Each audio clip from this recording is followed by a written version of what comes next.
백과 거두게 하신 주 목소리가 닫으며 할렐루야 찬양 절 따라 거둔 열매 주님의 은혜라 참고마우신 주를 다 찬양하여라 사막의 샘이 솟아 꽃피게 하시니 시냇물 노래하고 산들은 춤추네 메마른 모든 땅에 단비를 주시고 오고 풍성하게 축복을 주셨네 은혜로 거둔 곡식 주 앞에 바치고 구원을 받은 이모 주님께 바치세 겸손히 무릎 꿇어 마음을 드리고 생명을 주신 주께 다 경배 드리세. 아멘. 오늘 주시는 하나님의 말씀을 함께 보도록 하겠습니다. 오늘 주시는 하나님의 말씀은 역대상 29장 11절로 16절까지의 말씀입니다.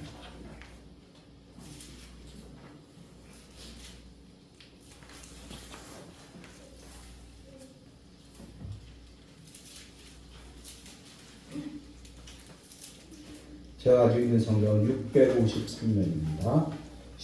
11절 같이 읽습니다. 여호와여 위대하심과 권능과 영광과 승리와 위엄이 다 주께 속하여 싸우니 천지에 있는 것이 다 주의 것이로소이다. 여호와여 주권도 주께 속하여 싸우니 주는 높으사 만물의 머리이심이니이다. 부와 귀가 주께로 말미암고 또 주는 만물의 주제가 되사 손에 권세와 능력이 있사오니 모든 사람을 크게 하심과 강하게 하심이 주의 손에 있나이다. 우리 하나님이여 이제 우리가 주께 감사하며 주의 영화로운 이름을 찬양하나이다. 나와 내 백성이 무엇이기에 이처럼 즐거운 마음으로 드릴 힘이 있었나이까. 모든 것이 주께로 말미암아 싸우며 너도 싸우니 우리가 주의 손에서 받은 것으로 주께 드렸을 뿐이니이다. 우리는 주의 조상들과 같이 주님 앞에서 이방 나그네와 거류민들이라. 세상에 있는 날이 그림자 같아서 희망이 없나이다. 우리 하나님 여호와여 우리가 주의 거룩한 이름을 위하여 성전을 건축하려고 미리 저축한 이 모든 물건이 다 주의 손에서 왔사오니 다 주의 것이니이다. 아멘. 하나님 아버지 참으로 감사합니다. 오늘 특별히 추수감사절을 우리가 맞이하면서 아버지 앞에 기쁨으로 감사함으로 즐거움으로 예배를 올려드립니다.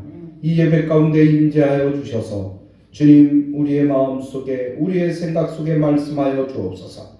듣게 하시고 따르게 하시고 순종케 하시고 특별히 오늘 다윗을 통해서 주시는 이 귀한 하나님의 음성을 내 가슴에 새기며 다윗처럼 감사하고 다윗처럼 행복한 삶을 살 수 있도록 주님 도우시고 인도하여 주옵소서.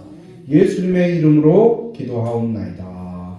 아멘. 할렐루야. 오늘 저는 다윗이 드린 감사신앙이라는 제목으로 추수감사절 예배의 메시지를 같이 나누길 원합니다.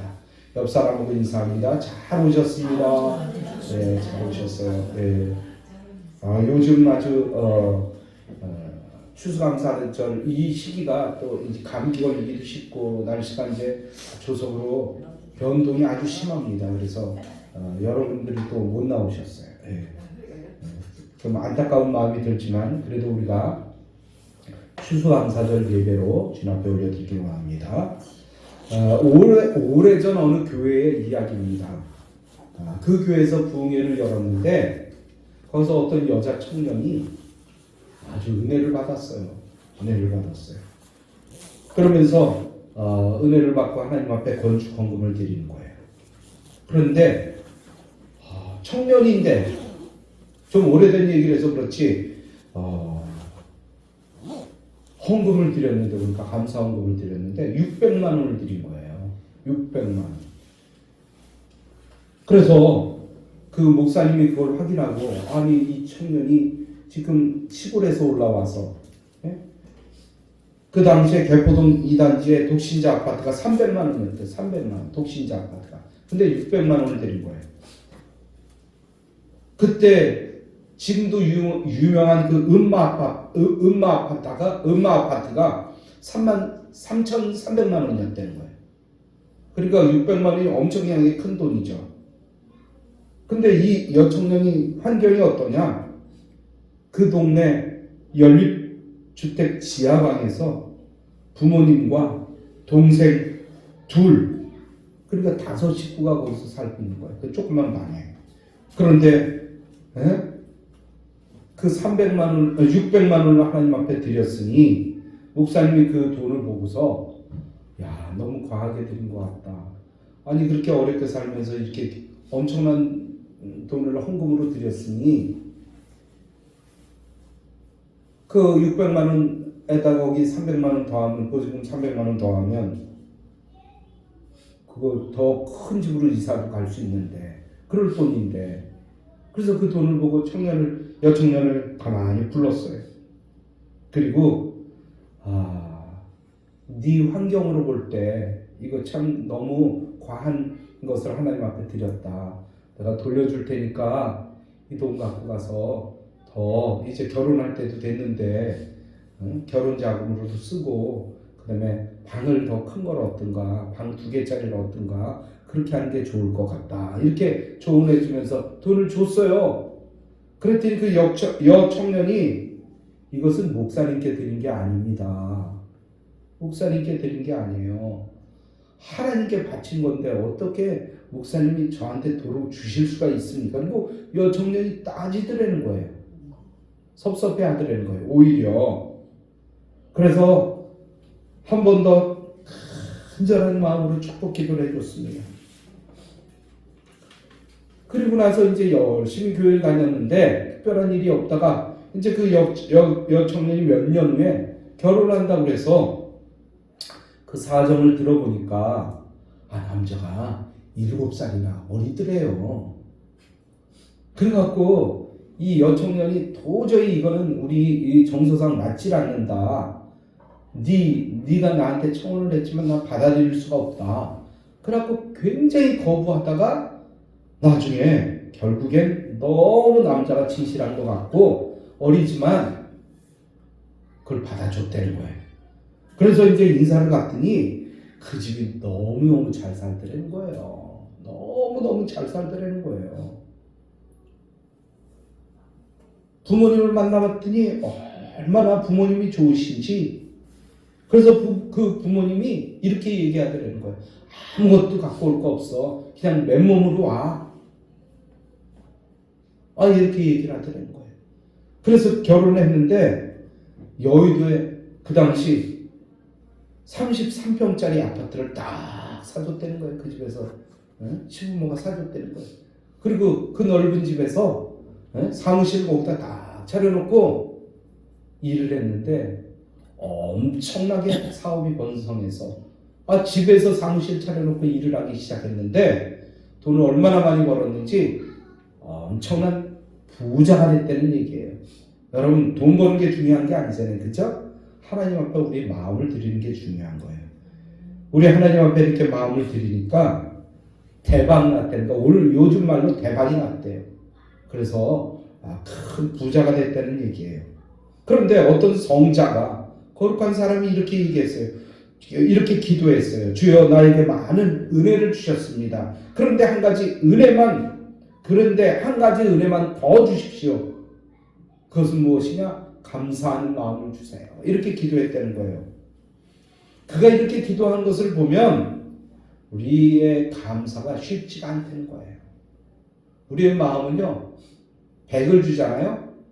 그러면 200 받기를 원해요. 더 받을 수 있었는데, 더 할 수 있었는데, 거기에 만족하지 못하고, 거기에 감사하지 못하고, 우리가 더 받기를 원해요. 더 챙기기를 원해요. 욕심이 얼마나 많은지 몰라요. 그래서 결국엔 이런 말씀도 있잖아요. 욕심이 잉태한 즉 죄를 낳고, 죄가 장성한 즉 어떻게 된다고 했어요? 사망에 이른다고 했어요. 하나님이 주신 거 감사해야 됩니다. 작으면 작은 대로, 크면 큰 대로 우리 앞에 가장 귀한 거 주셨다라고 감사하는 신앙이 우리의 신앙이 되어야 될 것 같아요. 사람들이요, 하나님 앞에 많은 은혜를 받으면 감사를 더 할 것 같지만 오히려 그렇지 못하다는 거예요. 그래서 오늘 성자는 감사하는 마음의 은혜를 달라고 간구했던 것입니다. 그런데요, 반대로 넉넉하지 않은 가운데서도 얼마든지 감사할 수 있다는 것입니다. 우리가 그 마음을 갖게 되면요, 우리의 생활이 얼마나 행복해지는지 몰라요. 나는 우리 성도들이요, 부자 되는 것도 중요하지만 행복했으면 좋겠어요. 우리 성도들 볼 때마다 마음이 평안했으면 좋겠어요. 여러분, 감사는 물질이나 생활의 풍요와 비례하지 않고 신앙과 비례한다는 거예요. 신앙이 좋아지면요, 힘들고 어려워도 주님 앞에 감사해요. 그러나 신앙이 좋지 않으면요, 아무리 많은 것을 가져도 더 욕심부립니다. 그러니까 불행해지는 거예요. 오늘 본문에서 다윗의 간절한 소원은 무엇이었냐? 하나님의 성전을 아름답게 건축해서 봉헌하는 일이었어요. 하나님 앞에 내가 살아생전에 이렇게 풍성하게 해주셨으니까 내가 성전을 크게 져서 하나님 앞에 영광을 돌리리라 라고 마음을 먹었는데 하나님께서는 그것을 허락하지 않으셨어요. 왜요? 그가 전쟁 가운데 피를 많이 흘렸기 때문에 내게 건축을 맡길 수 없다. 네 아들에게 맡길 것이다 라고 우리 하나님께서 그의 아들을 통해서 건축하게 만드셨단 말이에요. 그러니까 다윗은 건축은 못하지만 그 아들이 건축할 수 있도록 그 재료들을 쫙 준비해 줬어요. 오늘 본문의 말씀은 다윗이 준비한 이 헌물을 하나님께 드리면서 감사하는 기도가 오늘의 말씀이에요. 여기서도 이 말씀을 보면 감사가 물질의 풍요함에 있지 않음을 우리에게 보여주고 있는 거예요. 다윗 왕은 하나님의 인도하심과 축복 속에서 나라가 안정되고 풍요로운 시대를 구가하게 되었습니다. 그때 드린 예물의 양을 보면 그 시대가 얼마나 풍요로운 시대였는가를 알 수가 있는 거예요. 우리가 역대상 29장 3절과 4절을 보면 다윗이 개인적으로 소유한 금이 얼마나 많은지 금 3,000달란트와 순은 7,000달란트를 주님 앞에 드렸다는 거예요. 엄청난 거예요. 엄청난 거야. 또 다윗의 친아들은 금 5,000달란트와 금 10,000디릭을 하나님 앞에 드렸다는 거예요. 또 은 10,000달란트와 놋 18,000달란트를 주님 앞에 드렸다는 거예요. 게다가 철 100,000달란트를 주님 앞에 드렸다는 거예요. 이 모든 것들이 이제 그 아들이 하나님 앞에 성전을 지을 때 다 사용하게 됩니다. 그러니 얼마나 풍성해요. 그런데 다윗의 기도를 들어보면 결코 물질이 풍요해서 그렇게 많은 것을 드린 것이 아님을 알 수가 있어요. 여러분, 감사는 물질의 많고 적음에 그런 의한 것이 아니라 신앙에 비례한다는 거예요. 신앙에 비례한다는 거예요. 감사는 그 하나님의 그가 드린 하나님의 신앙 고백입니다. 우리가 하나님을 믿고 살아가는 한 감사는 끊임없이 우리가 해야 될 가장 귀한 일입니다. 감사가 없는 신앙은 진정한 신앙인이 아니기 때문입니다. 그럼 어떤 신앙이 좋은 신앙이고 다윗은 어떤 신앙이었기에 이렇게 많은 물질을 하나님 앞에 드리며 감사할 수 있었을까요? 먼저 모든 것이 주님의 것임을 고백하는 다윗이었다는 거예요. 모든 것이 다 내 것이 아니라 주님의 것이라는 거예요. 여러분 그게 맞는 것입니까? 틀리는 것입니까? 인간적으로 보면요 틀릴지도 몰라요. 그러나 하나님의 마음과 신앙적으로 보면요 그게 가장 맞는 말입니다. 왜냐하면요 여러분 어느 것 하나도 내 거인 것이 하나도 없어요. 내 거인 것이 하나도 없어요. 돈이 내 거라고요? 여러분 죽을 때 갖고 갑니까? 갖고 가지 못하잖아요. 내 몸 하나도 갖고 갈 것이 없다는 거예요. 아무것도 갖고 갈 게 없다는 거예요. 내가 가장 귀하게 생각하는 게 뭡니까? 내 자신이 가장 귀하게 생각하는 게 뭐예요? 내 집입니까? 내 자동차입니까? 내가 가지고 있는 악기입니까? 내가 가지고 있는 엄청난 보물입니까? 그거 하나도 가져갈 수가 없어요. 시간은 내 겁니까? 시간이 내 거라 그러면 딱 잡아두죠. 나 즐거운 시간만 딱 놔두고 나 힘든 시간 이런 것들은 나 안 가질 거야. 뭐 그런 시간은 다 무찔러 버려야죠. 그러나 아픈 시간도 있고 괴로운 시간도 있고 그렇게 흘러가는 거예요. 시간도 내 건 줄 알았는데 아끼고 안 쓰려고 그랬는데 계속 흘러갑니다. 시간도 그러고 보면 내 것이 아니에요. 다윗은 이렇게 고백합니다. 이 모든 것이 다 주께 속하였습니다. 다 주의 것입니다. 다 주의 손에 있습니다. 이러한 고백은 어떤 신앙을 가르칩니까? 모든 만물의 주인이 바로 하나님이심을 고백하는 신앙이에요. 고백하는 신앙. 다윗이 이렇게 많은 사유재산을 주님의 성전 건축을 위해서 드릴 수 있었던 것은 그의 마음속에 주님을 사랑하는 마음이 있었기 때문입니다. 돈이 많아서 드린 게 아니었어요. 물론 하나님을 사랑하고 하나님을 따르고 하나님을 섬기니까 하나님께서 이렇게 풍족한 삶을 주셨지만 그것 때문에 돈을 드린 게 아니었어요. 모든 것이 하나님의 것이었다는 그런 신앙이 있었기 때문에 주님 앞에 드리는 것입니다. 다윗은 위대하심과 권능과 영광과 승리와 위엄이 다 주께 속하였다라고 고백합니다. 주권도 주님의 것이고 권세와 능력과 모든 사람을 크게 하심과 강하게 하심도 주의 손에 있다라는 것입니다. 그의 신앙이 바로 이런 신앙이에요. 여러분 다윗을 생각해 볼 때 다윗 시대의 다윗이 당시 중동의 최강자가 바로 다윗이었어요. 그는 가는 곳곳마다 승리했다고 말씀하고 있습니다. 주변의 모든 나라가 다윗 왕에게 무릎을 꿇었습니다. 그리고 조공을 바쳤습니다. 이 정도면 그의 위대하심과 승리와 권세와 능력이 자신의 것이었다고 자랑할 만한 그런 권세를 가지고 있었던 거예요. 그러나 다윗은 어땠습니까? 이 모든 것이 내가 잘나고 훌륭하고 용감해서가 아니라 하나님의 은혜였음을 주님 앞에 고백합니다. 다윗이 몇 가지만 고백하였지만 실상에 이 땅에 있는 모든 것이 다 주님의 것이라는 거예요. 내 생명까지도. 하나님께서 천지를 창조하실 때 순서를 보면요.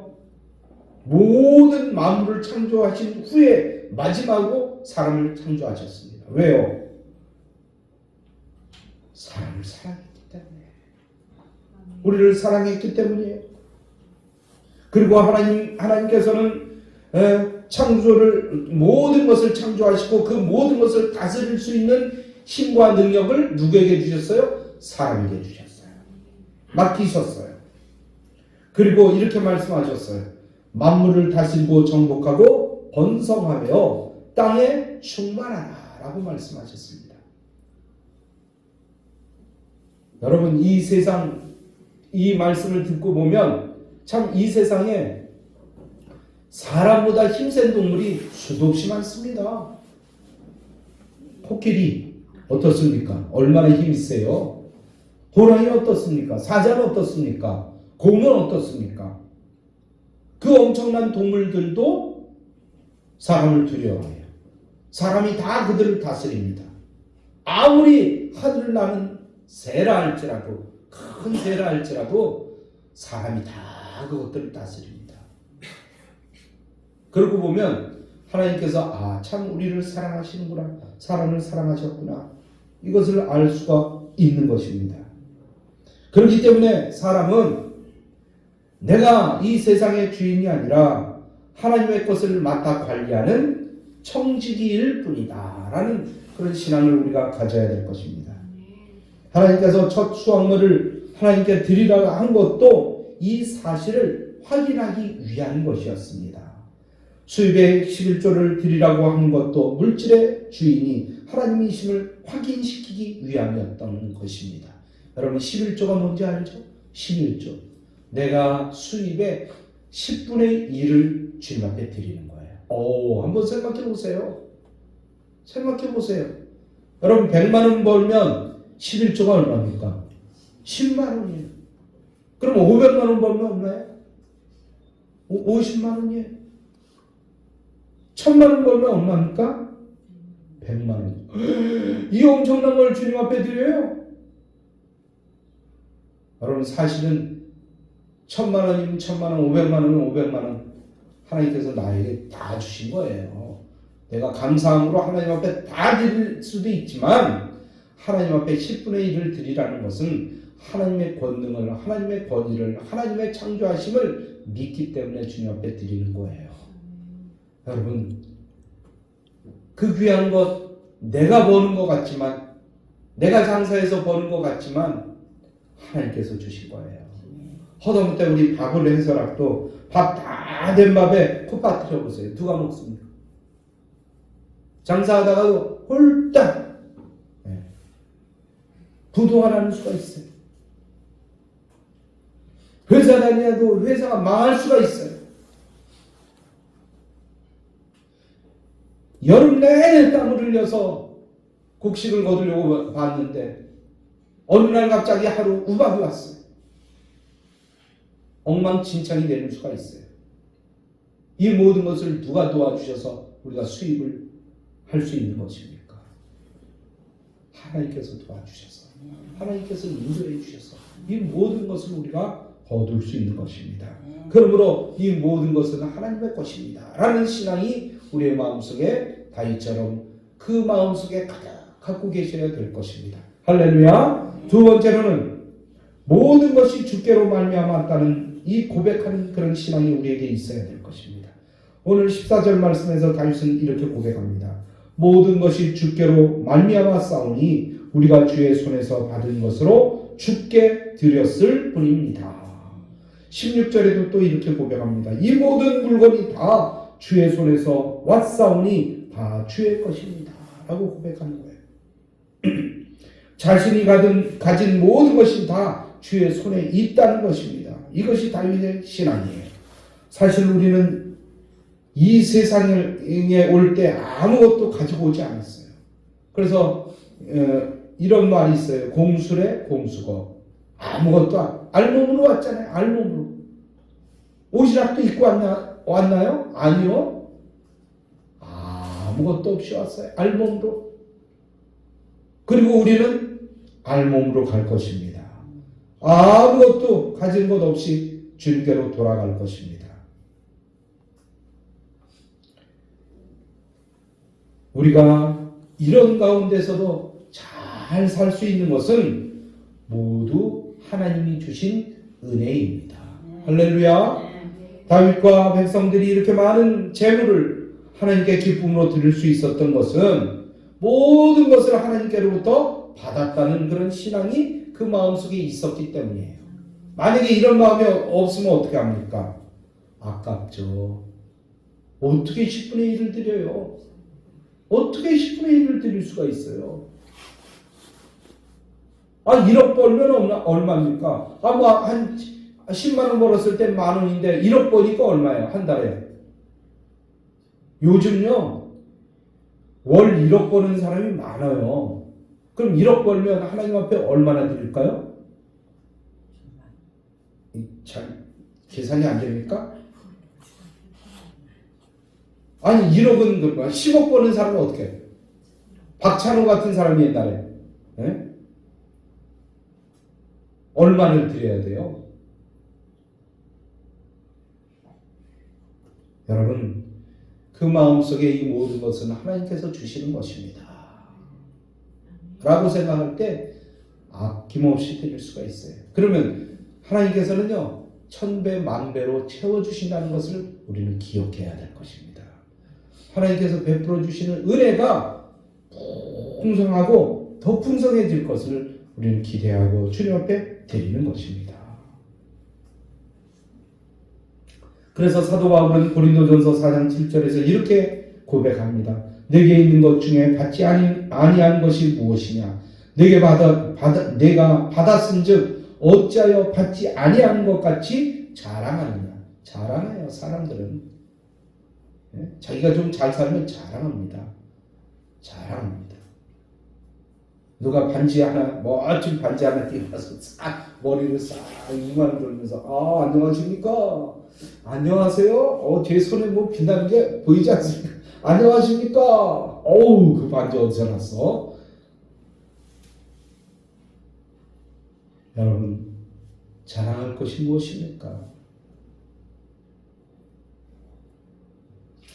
우리는 종종 이렇게 얘기하죠. 하나님 앞에 예물을 드리면서 내 것을 내가 안 먹고 안 쓰고 절약해서 드리는 것처럼 그렇게 드리는 사람이 있어요.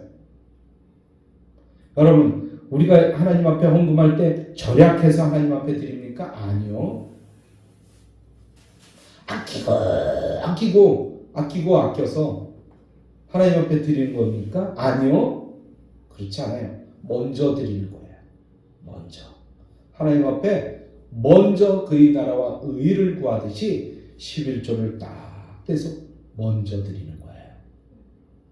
이게 진정한 신앙이에요. 나머지 돈 드리는 게 아니에요. 절약하고 저금해서 그거 드리는 게 아니에요. 하나님 앞에 먼저 100만 원 벌었으면 10만 원을 먼저 드리는 거예요. 어떤 분은 또 구겨진 돈을 대리비로 대려서 드리기까지 해요. 이런 귀한 믿음이 그에게 있을 때 하나님께서는 그를 축복해 주신다는 사실이에요. 얼마나 축복해 주시냐? 내가 생각하지도 못한 만큼 축복해 주시는 거예요. 여러분, 구약 성경을 보면 욥이라는 사람이 나옵니다. 욥이라는 사람은요, 당세의 의인이라고 했어요. 그럼에도 불구하고 여러 가지 어려움을 겪습니다. 여러 가지 너무나 어려움을 겪어요. 있는 재산이 없어지고 자녀들까지 다 죽고 부인까지 그가 병드니까 뭐라고 얘기했어요? 하나님을 저주하고 죽으라고 도망가고 그랬어요. 그런데 욥은 그 어려움 가운데도 뭐라고 고백합니까? 주시니도 여호와시요 거두시니도 여호와시라, 이렇게 고백합니다. 나중에 그는 곱배기로 축복을 받습니다. 곱배기로 축복을 받아요. 오늘 우리는 이 모든 것이 하나님께로부터 왔다는 믿음으로 하나님께 감사로 살아가는 모든 분이 되시길 주님의 이름으로 축복합니다. 세 번째로는 이 모든 것을 드림도 주님의 은혜임을 고백하는 신앙이에요. 여러분, 마음 없이는 주님 앞에 드릴 수가 없어요. 시간도 그렇고 물질도 그렇고 내 생각도 그렇고 마음이 없이는 드릴 수가 없어요. 하나님을 사랑하는 마음으로 드리는 거예요. 하나님을 사랑하는 마음으로. 오늘 14절 말씀을 보면 다윗은 이렇게 고백합니다. 나와 내 백성이 무엇이게 이처럼 즐거운 마음으로 드릴 힘이 있었나이까. 그러면서 또 대답합니다. 모든 것이 주께로 말미암아 싸우니 즐거운 마음으로 드릴 수 있는 것도 주님의 은혜요 주님께로부터 왔다라고 고백합니다. 주님이 주시는 마음이 있기에 드릴 수 있는 거예요. 1,000원짜리 한 장도요. 아까워서 못 드려요. 어느 분이 교회 다니면서 나한테 그렇게 얘기를 하더라고요. 전도하다가 목사님, 네, 돈이 없으니까 교회도 못 다니겠다군요. 나한테 그렇게 얘기해요. 돈이 없으니까 교회도 못 다니겠대. 왜요? 아니 주일날마다 예배 드리는데 헌금방이나 도는데 남들은 다 헌금하는데 나는 못 드리니까 나 창피해서 다닐 수 있겠습니까?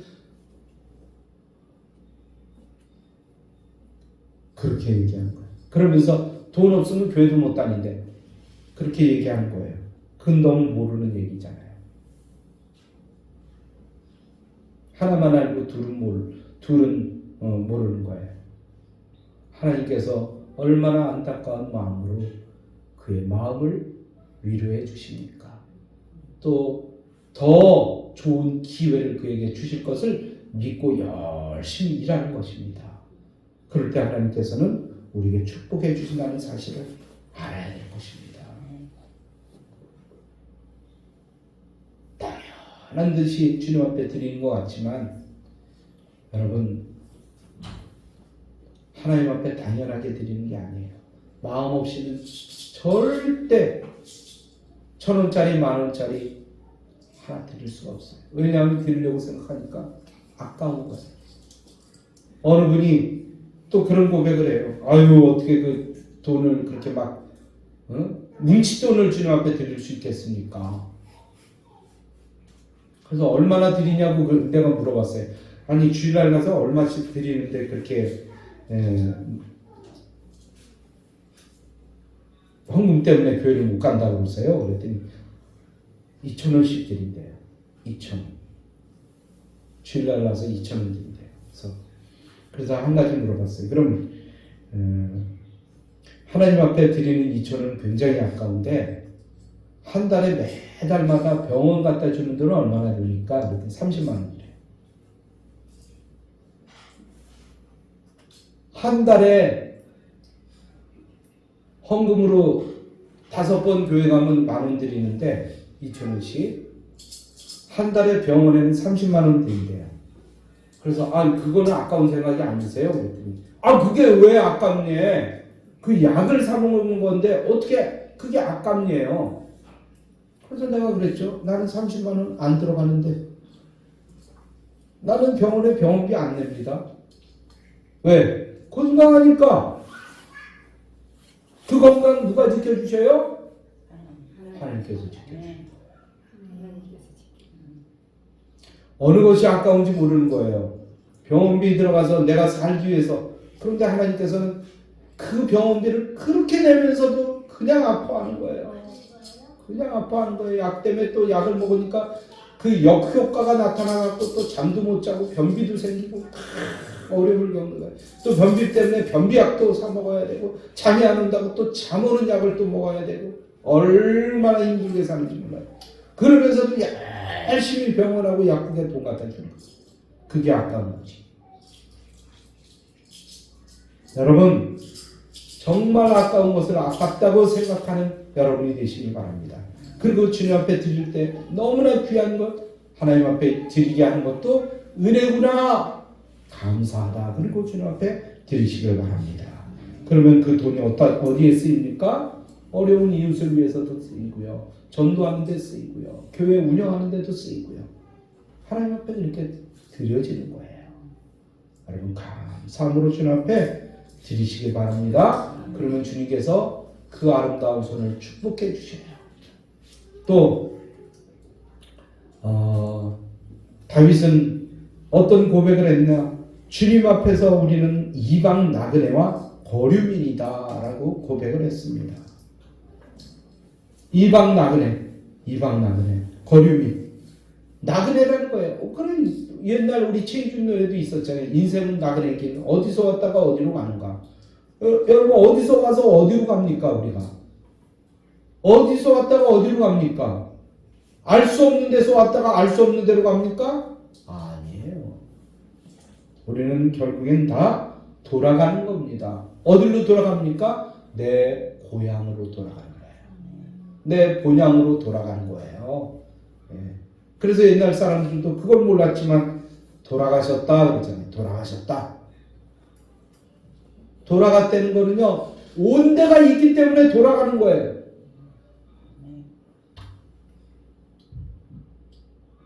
오늘 나그네처럼 살다가, 나그네가 그렇잖아요. 나그네는 내 거가 하나도 없어요. 하나도 없어요. 그러다가 쓰고 벌어 쓰다가 그 모든 것들을 다 내려놓고 가는 거예요. 이게 나그네 인생이에요. 이스라엘 역시 430년 동안이나 나그네처럼 살았잖아요. 거류민처럼 살았잖아요. 그들은 그 가나안 땅으로 돌아가는 게 꿈이었잖아요. 여러분, 우리의 꿈은 뭡니까? 저 천국 가는 거잖아요. 저 천국으로 가는 거예요. 여러분, 50년 후에 우리 여기서 제일 누가 어린가? 조이가 어린가? 그러면 한 100년 후에, 100년 깁니까? 100년 후에 여기 있을 사람이 누가 있습니까? 저부터 시작해서 누가 여기 있겠어요? 아, 나 젊다고요? 나요? 나 참 앞길이 창창하다고요? 100년 후에 여기 있을 사람은 아무도 없습니다. 앞서거니 뒤서거니 우리는 결국엔 다 천국으로 갈 것입니다. 우리는 우리의 인생을 나그네처럼 살아가는 겁니다. 나그네 인생이 바로 우리의 인생이에요. 주님 앞에 그 모든 것들을 내려놓고 우리는 저 천국을 향해서 가는 겁니다. 우리 하나님께서는 애굽에 살던 이스라엘 백성들을 우여곡절 끝에 저 가나안 땅으로 인도해 주셨습니다. 우리는 언젠가 애국과 같은 이 험악한 세상에서 떠나서 이제 다 천국으로 갈 것입니다. 하나님께서는 우리를 지키시고 그때까지 지키시고 축복해 주시고 우리를 인도해 주신다는 사실을 우리는 믿어야 될 것입니다. 나그네와 같은 거류민 같았던 우리의 조상들을 지키시고 인도해 주신 주님은 오늘 우리를 눈동자처럼 지키시고 인도하여 주실 것입니다. 다윗은 그것을 깨달았어요. 그 위대하신 주님께서 먼지만도 못한 우리를 기억하시고 축복해 주시는 사실이에요. 아무것도 아닌 인생. 이 은혜를 깨달았을 때 다윗은 하나님께 감사하지 않을 수가 없었습니다. 그리고 모든 것을 드리며 모든 것이 하나님의 은혜임을 고백하지 않을 수가 없었던 것입니다. 이것이 진정한 감사신앙입니다. 이 신앙을 우리가 본받아서 더욱더 감사하고 이 세상에서도 승리하기를 주님의 이름으로 축복합니다. 결론의 말씀을 드립니다. 하나님께서는요, 우리 모두가 늘 행복하기를 원하셔요. 그래서 감사의 절기를 두어 감사하는 마음을 잃어버리지 않게 하셨다는 사실입니다. 여러분, 감사는 신앙의 열매입니다. 믿음의 향기입니다. 모든 사람에게 행복의 근원이 되는 것이 감사입니다. 오늘 우리 역시 다윗처럼 하나님께서 주신 모든 것을 감사로 돌려드릴 때 우리의 삶은 복과 땅의 복과 하늘의 복으로 충만해질 것입니다. 할렐루야. 이 믿음으로 모두가 승리하고 감사하고 행복한 모든 성도들이 다 되시기를 주님의 이름으로 축원합니다. 할렐루야. 이 말씀 생각하며 하나님 앞에 간절한 마음으로 기도하는 시간 같습니다. 할렐루야. 우리 하나님 아버지여 참으로 감사합니다.